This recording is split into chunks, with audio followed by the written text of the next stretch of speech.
guys, welcome again to my YouTube channel, and for this video I'm going to share with you on how you are going to make a vision board that is very effective, that you can manifest your dreams easily, that you can also activate your law of attraction. And if you are interested in the topic, just keep on watching.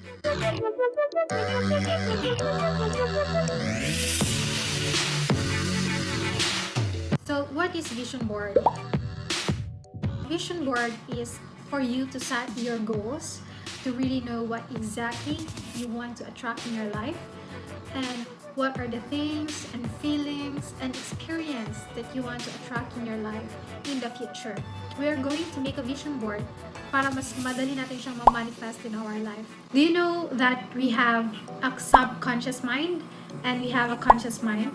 Yung conscious mind, ito yung things na alam natin na iniisip natin.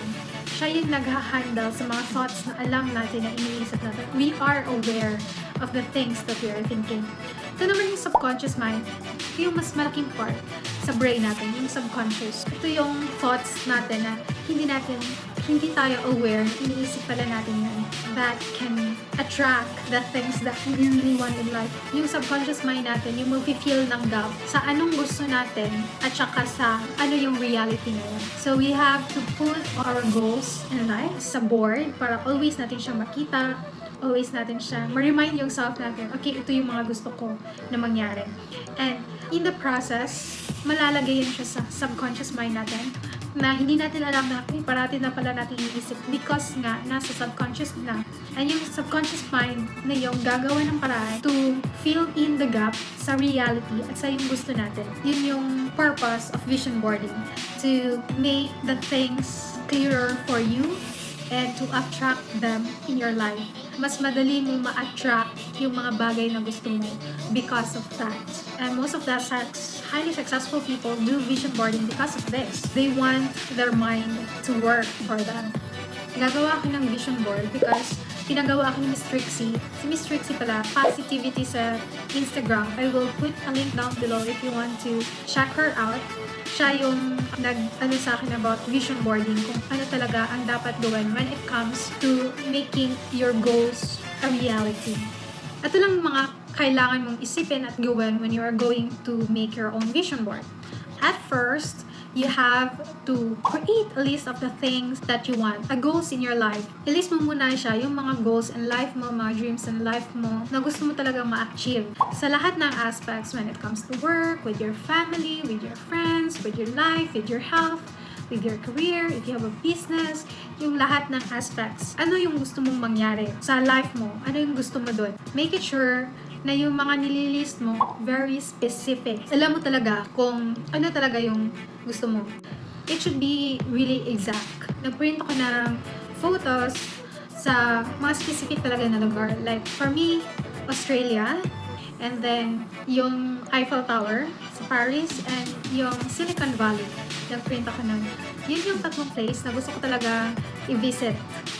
Set for yourself. Like, for example, this vision board, these are the things, or these are my goals for the next 6 months. It's up to you. 6 months, or 12 months, or 5 years, it's up to you. First, nag-create ako ng list, pero meron din akong ginawang parang sketch na. Kasi marami kong time. But this one, I would just like to share this. Pero ito, vision board ko siya. Pero ito lang yung mga nakapanood sa akin. And, pero before, naglagay ako talaga ng list ng mga words lang. Nag-date kasi kami ng friend ko, tapos sabi niya, mag-coffee tayo, tapos magdadala ako ng artwork materials. Kasi go. The next thing is that you have to collect beautiful photos that represents your goals, your dreams, the feelings that you want to feel, the experience that you want to experience, yung mga ganun. So, lahat ng makita ko nyo, kung meron kayong magazines, kasi wala akong magazines dito, even newspaper, wala kami. So, I just opted na mag-print na lang. Kumuha lang ako sa Google, and then sa Pinterest, yung mga images na nagre-represent sa mga gusto ko in lives. Make sure na very specific ka talaga sa mga gusto mo. Meron pa rin hindi ako na-cut, so I will just cut it first, and then I will collage it together with you. Meron akong ganito. So, dito ko ilalagay yung vision board ko. Dito ko i-collage lahat yung mga pictures. As an additional, you can also print affirmation words, motivational quotes, or the feelings that you want to feel na parang makakapamotivate sa'yo. The way I put all the pictures together, I want it na sa gitna ako, and then sa taas ko, yung image na cross. It means for me na si God talaga yung nag-handle sa buong buhay ko. Left is yung health first, and then right, lahat ng relationship ko, and then sa gilid. And then sa top right, and then magfa-follow na lahat yung travels, about work, about passion, about savings and investments. And I will also explain a little bit why yun yung mga nilagay ko ng mga photos sa vision board ko. So every day, don't forget to take a look on your vision board, contemplate on it, and always feel grateful, always feel the excitement, the good energy that is giving to you so that you can manifest it effectively and you can activate your law of attraction on the goals and dreams that you want in your life. Yun yung pagka-sunod-sunod na gusto ko. It's still up to you kung ano yung gusto mo. Pero for me, I want it center ako, sa taas, si God. Then sa gilid na lang yung mga parts in life ko, or yung mga major parts in life ko, which I'm going to explain later. At last, I'm done. So as you can see, I have a very big word there, intentional, because that's my overall theme for my vision board. I want every aspect of my life, I do everything intentional. Sa itaas. Learn from the past, live in the present, plan the future. Sabi ni Miss Trixie, na paggagawa ka daw ng vision board, dapat gitna ka daw at malaki daw yung picture mo. So ito yung na-feeling picture ko. Naka-vector lang siya. Ng laptop at saka parang traveling girl while working. Here at the top, you can see this is for my faith to God, and I trust everything to the universe, and I just also put pray more, worry less. And also here at the side, health first. Ito yung pinakauna kong gusto ma-achieve, is yung dapat consistent ako when it comes to my health. Then as you go here at the right, you can see my relationship and my family, friends, loved ones, my twin sister, yung family niya. And then here, balik tayo sa left, dito yung passion ko, passion and purpose. I put here lead and inspire. Also want to make an impact through my passion project, which is my YouTube channel.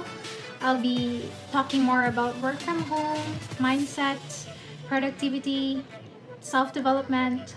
Back here, sa right, tayo more on travels. I also put note to self, I'm going to make you so proud.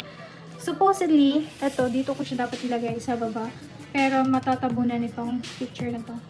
So, nilagay ko na lang siya dito. And, so sinabi ko kanina na pag maglagay ka ng picture, it should be exact, precise, specific. In Paris, Australia, and Silicon Valley. And then after that, the abundance, about money. This one, it's a magnet. And I'm the magnet. And yung money, easy ko na lang siya kunin.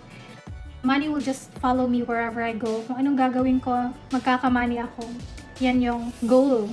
This one is about savings, emergency funds, giving back to others. At saka ito, it's a graph. It's more on stock market investing and forex trading. Gusto ko talaga to eh. And here, ito yung mga gusto kong gawin para ma-relax ako, maging aligned, center again, grounded. So, gusto ko yung sunrise, always sunrise and sunset. Tapos this one also symbolizes being balanced in everything that I do. And yeah, so this is my whole vision board. Kung gagawa din kayo ng vision board nyo, you can tag me on my Instagram account so that I can check that out also. And I will also feature you on my IG stories and on my next video. So hope this one inspires you and motivates you to be better every day and to set bigger goals for yourself.